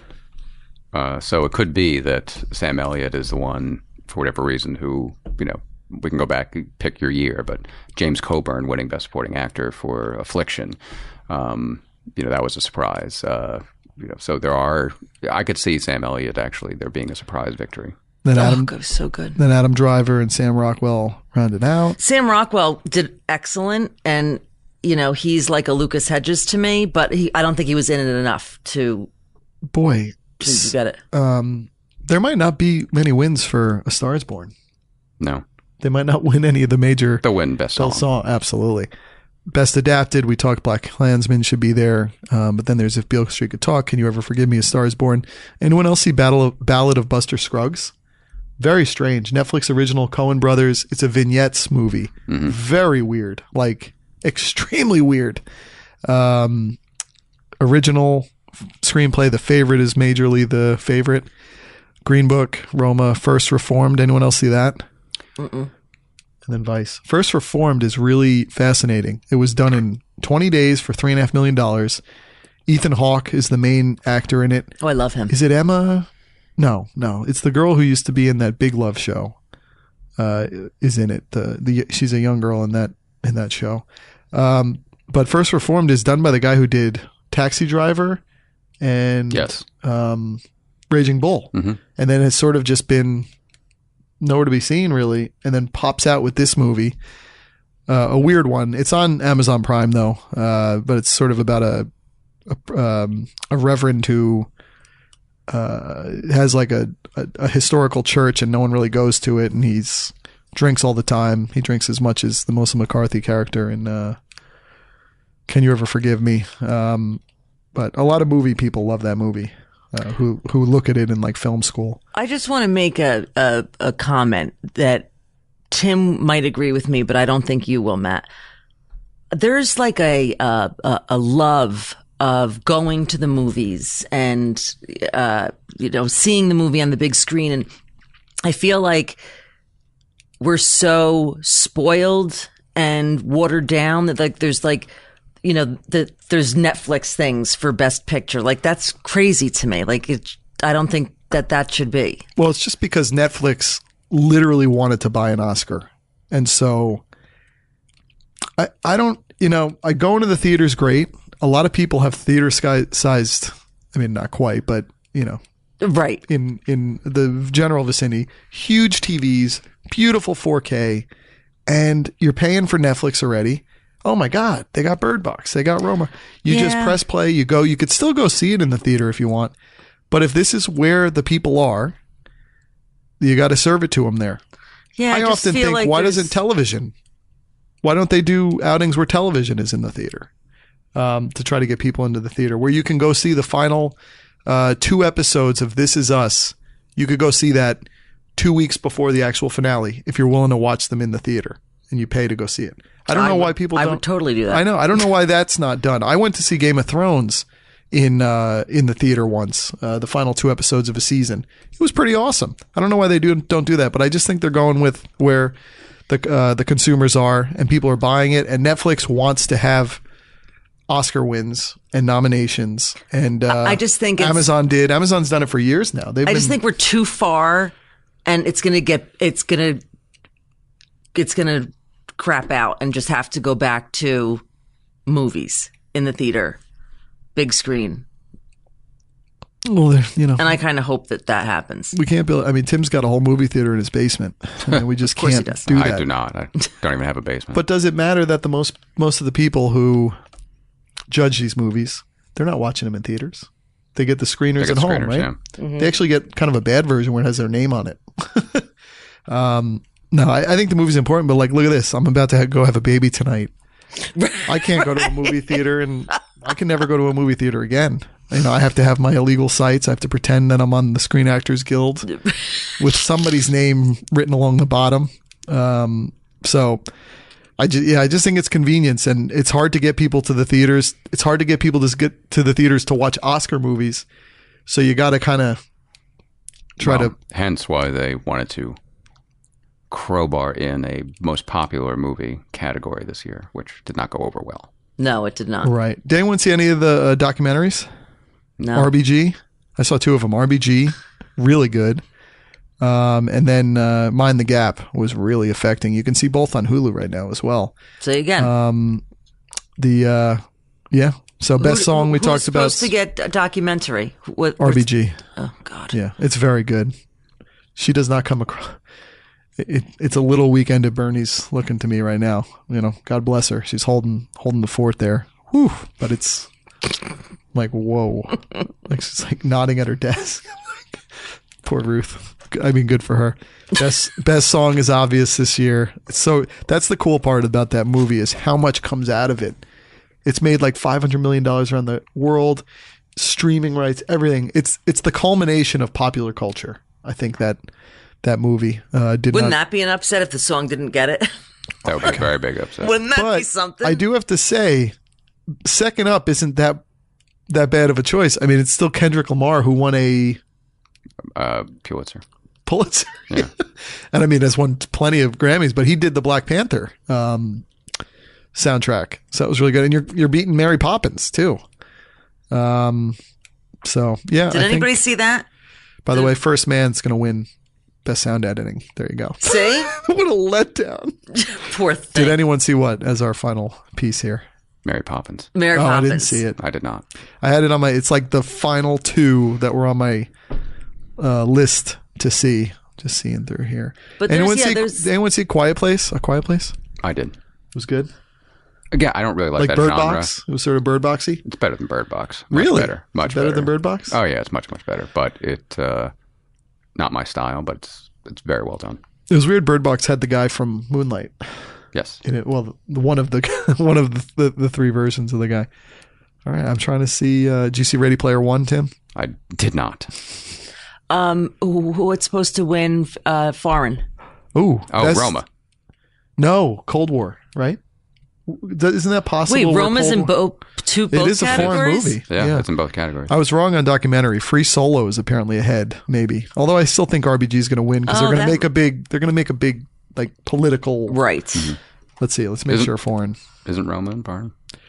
It absolutely should be. Do you think they might though? Yeah, Roma's 1, Cold War is 2. Don't you think like maybe they give it to Cold? No.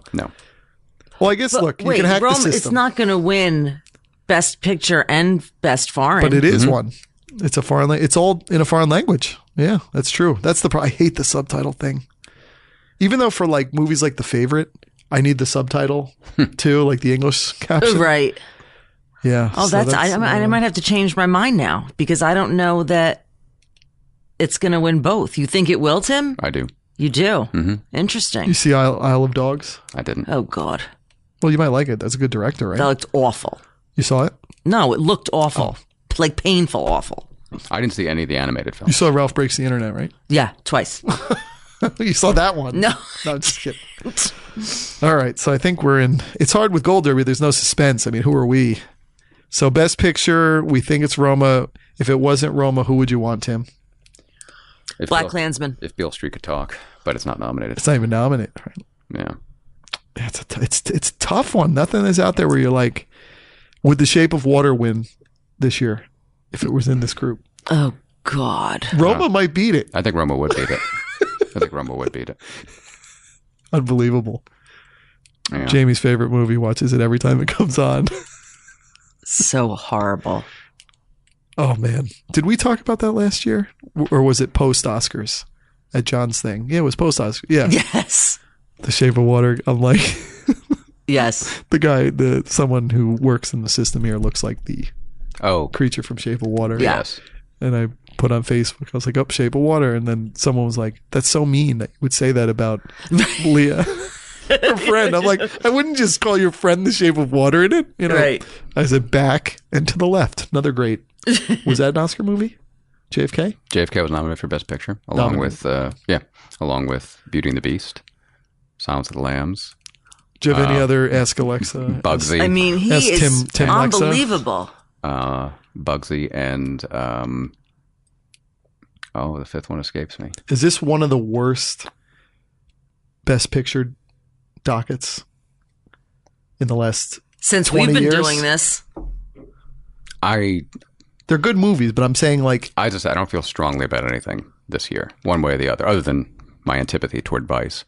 Isn't that an awful sign that Roma is such a favorite? When you think that it was a Netflix that doesn't bother. I'm not black and white. Black and white when used correctly. Black and white is. Don't you kind of wish you could see a color version of this though? Mm-mm. I do. I don't. Roma US version. It's done in like Denver or something. Or go to Quebec where the father apparently went. Yeah. No. All right. Well, somehow we still put in an hour 45. I think I'm still married. I think I'm going to have a kid. We don't know It's that. gotten a little too quiet upstairs. Yeah. There might be water breaking somewhere. Or something breaking. Right. So, all right, folks. Year 5 in the books. Let's go to the second half decade. Jayme could maybe go see all the movies now. I'll try my best to now be that you're going to have internet. This is my worst prepared year of the 5. So we'll take what Tim says, and Jayme was at least comic relief. Later.